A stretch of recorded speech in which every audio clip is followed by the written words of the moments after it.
Welcome to Study Loop. This is chapter 27, problem number 38. We're given a current, downward current, and the B field that this current carrying wire is exposed to changes directionally in part A and B and C. And we are to calculate the magnitude and the direction of the magnetic force acting on this current carrying wire under different conditions.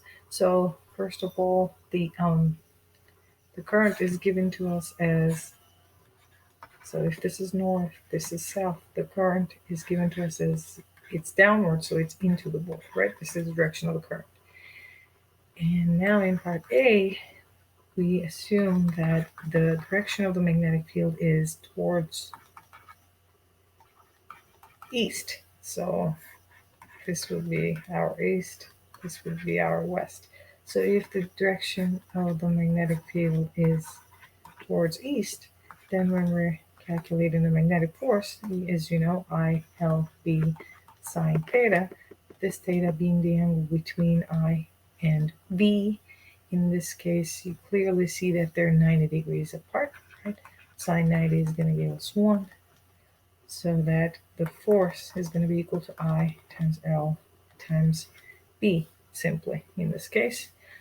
Magnitude-wise, we can do the calculation because I is given to us as 2.6 and L is 1 centimeter, so let's convert that to meters.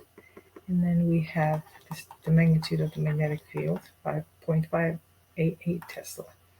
And then if we do the calculation from here, we're getting a small force, newtons. Now let's look at the direction of this force. From the right-hand rule, if we align our thumb with the direction of the current, and then the rest of our fingers along the direction of the magnetic field, and curve our fingers 90 degrees, that would show us the direction of the magnetic force. So if we do this, as you can see, the direction of the magnetic force is going to be along the south.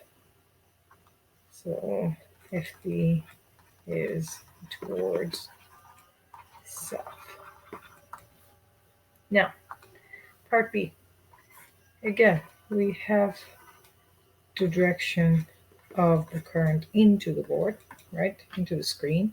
In part B, the direction of the magnetic field is given to us as towards south. So this is the direction of B. Again, let's calculate the magnitude of the magnetic force applied on the current carrying wire, ILB sine theta. Again, the angle between I and B is going to be 90 degrees, so then sine 90 is going to give us 1. Then if we're going to plug in the same values and we're going to get the same magnitude, right? However, the direction of the force is going to change this time. Again, using the right hand rule, you conclude that FB is towards west, right? Now, in part C, what we're given is actually, again, the direction of the current does not change, but this time, imagine that this is east and this is west. The magnetic field, the direction of the magnetic field is given to us as 30 degrees south of west. So it looks, the direction of B looks like this. By the way, this is the 30-degree angle, right? So then when we do the calculation in order to calculate the magnitude of the magnetic field, actually we're going to get pretty much the same answer. The reason for that is still I is perpendicular to B, sine 90 is going to give us 1, and I times L times B is going to give us 0.015 newtons. However, when it comes to the direction of F sub B, we're going to have to use the right hand rule. Remember, your thumb is aligned with the direction of the current, and then the rest of the fingers are going to be aligned with the direction of the B field. And then we're going to curl our fingers 90 degrees. So if we curl our fingers 90 degrees, 30 from here to there, and then another 60.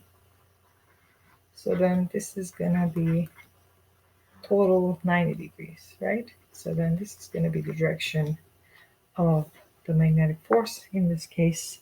So you can say F sub B is 60 degrees north of west.